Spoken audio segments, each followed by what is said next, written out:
or the whole continent of North America. South America had the ancestor of just one large domestic animal, the llama. The other 13 were all from Asia, North Africa, and Europe.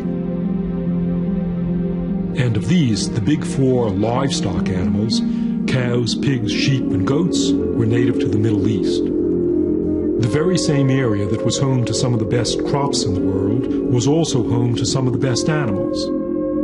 Little wonder that this area became known as the Fertile Crescent.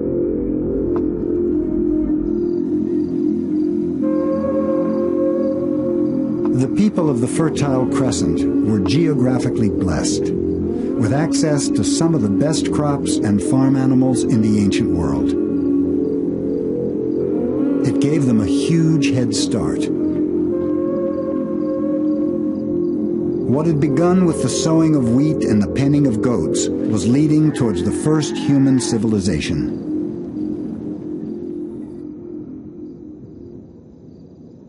The archaeological site of Guer in southern Jordan is 9,000 years old. But it has all the hallmarks of a town. A few hundred people lived here in rows of houses that were a wonder of technology. Every time I come here, I'm amazed by what those people were doing. Some of the houses have a kind of air conditioning. This window here is to control the air coming from the street inside the house.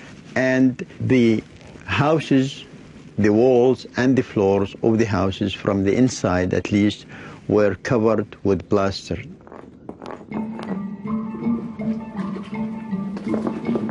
So people were moving to a concept of homes.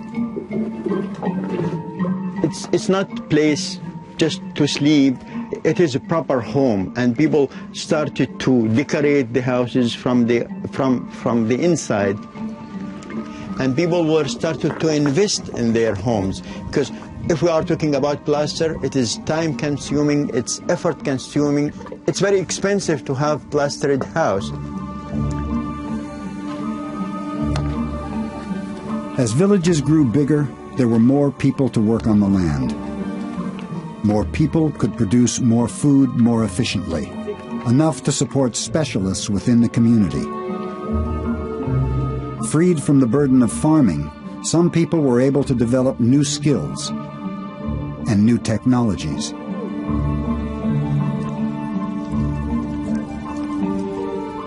Making plaster from limestone was a major technological breakthrough. The stones had to be heated for days at a time, at a temperature of 1,000 degrees. It may seem insignificant today, but understanding how to work with fire was the first step towards forging steel, a technology that would transform the world.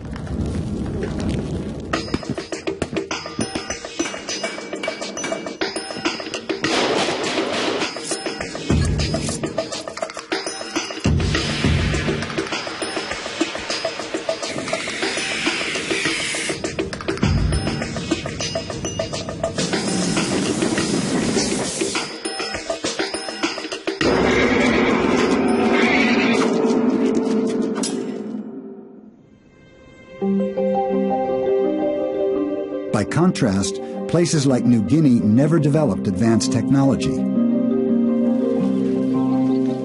Even today, some people in the highlands are working in ways that have barely changed for centuries.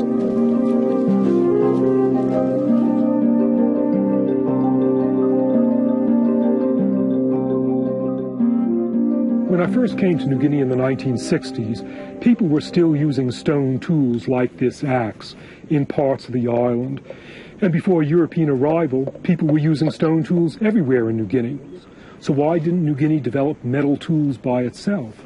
And eventually I realized that to have metalworking specialists who can figure out how to smelt copper and iron requires that the rest of the people in the society who are farmers be able to generate enough food surpluses to feed them.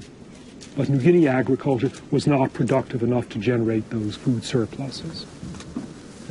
and the result was no specialists, no metal workers, no metal tools. The way of life in New Guinea was perfectly viable. It had survived intact for thousands of years. But according to Diamond, people didn't advance technologically because they spent too much time and energy feeding themselves. And then Westerners arrived and used their technology to colonize the country.